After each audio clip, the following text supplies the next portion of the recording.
In today's video, we're going to use our automated monthly watchlist scan to build a watchlist of stocks that we can monitor for the final 2 months of the year. Now, as I make this video, we're currently towards the tail end of October. Halloween is right around the corner. If we were to try and run this scan, it would make sense for us to build a watchlist first of stocks that we want to keep an eye on in the month of November.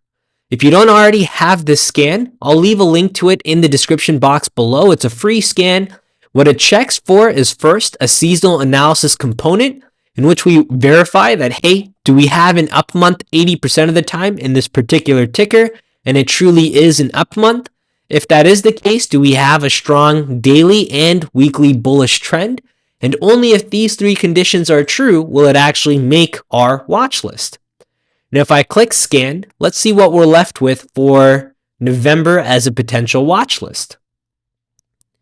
We have 21 stocks on the weekly's watch list that currently meets the radar. NVDA is at the top, then we have Apple, then we have Nokia, then we have Tapestry, and the list continues to keep going down. Let's start with NVIDIA first. Inside of NVIDIA, I've loaded in our seasonal analysis indicator, and I've loaded in 10 years worth of data on the daily time frame.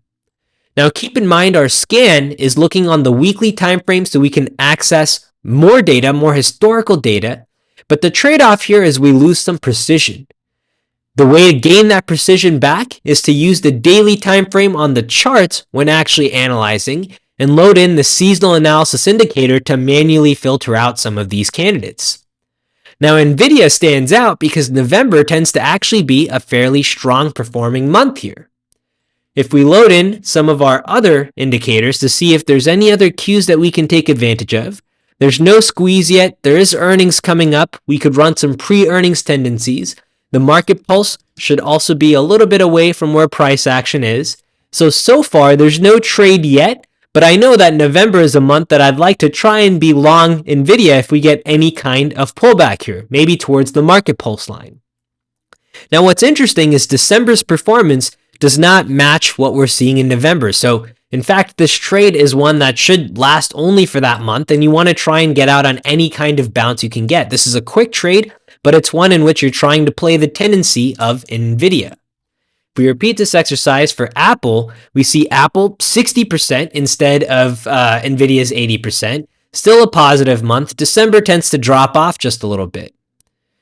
If we were to change this to Nokia and then Tapestry, Nokia, as soon as we add in some of that precision and longer dated data, not really worth pursuing at all, so we can eliminate that right away.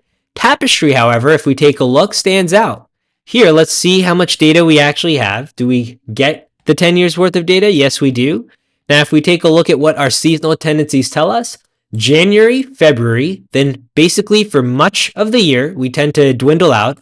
And then the holiday season starts and we see this move up, this tendency for price action to tend to close up. November is the strongest month. Then December, we drop down to 1.43% for the average gain.